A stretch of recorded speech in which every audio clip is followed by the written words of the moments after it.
Well, I came in late. Originally, Chazz and Alan, they had known each other prior. Alan Menken, we're talking about, who Alan wrote the They had worked score. together on a film, and Chazz had said to Alan, "You would be perfect to do the score for this," and they began working on it together. And you know, so much of the appeal of this piece is the authenticity. It's not just that Chazz knows the character; he knows everything about that world.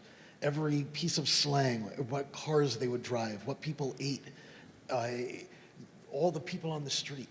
And Alan really felt that that authenticity needed to be in the score in order for the piece to work. So he began working with Chazz on the score, and they got pretty far in, right? About halfway through the score. And that's when I got a call. And Alan called me and said, "Look, we're writing the score.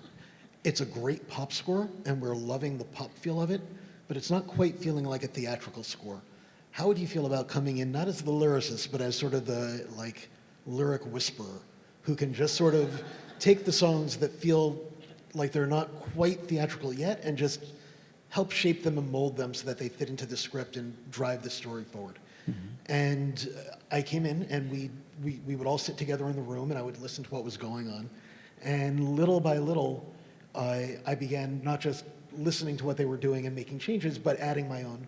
And eventually Chazz said, "You know what? Why don't you just step in and take over this role, and I'll keep writing the book." Chazz said, "I'll keep writing the book." And then I was in, without even realizing I was in. Was there another lyricist on the case before Glenn came in? No, it was him. I wrote some lyrics to some of the songs, you know, and I'm a good lyricist, you know, and I wrote it, and then I said, "Glenn, why don't you write the lyrics to the song, and I'll write the lyrics to the same song, and then I want to look, and we can look at it." So then, I'm being honest, and he wrote the lyrics, and then when he brought it in, I read my lyrics, and I read his lyrics, and I tore my lyrics, I threw them in the garbage pail, and I said, "You're on the show, man. You know, I mean, that's, he's a brilliant lyricist, man." And I saw it, and I loved it, and I just said, you got to do this. You got to do this, you know. So. But a lot of those original lyrics are still part of the score. It's just part of the DNA of the score at this point, and a lot of it was just, "I'm not going to touch this. This feels real. Let's leave it, and I'll work around it." But a lot of those original lyrics. You know, he shaped it the way he did. You know, he's I was just really going to ask good. you, Chazz, what did you see in his lyrics that you didn't see in your own? Was it a... They were more. They were fresher. They were smarter. They were smarter. Mine were very street-like. Mine were really street, and I don't know if that was right.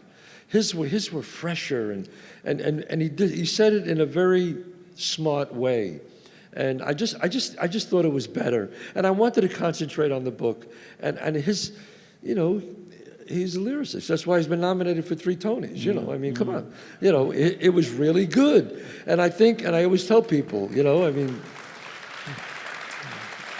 Sometimes you have to put your ego aside and say, "Hey, his lyrics are better, and he's got to do it." And you know, that's why I've been around for a long time, because I like to work with smart people.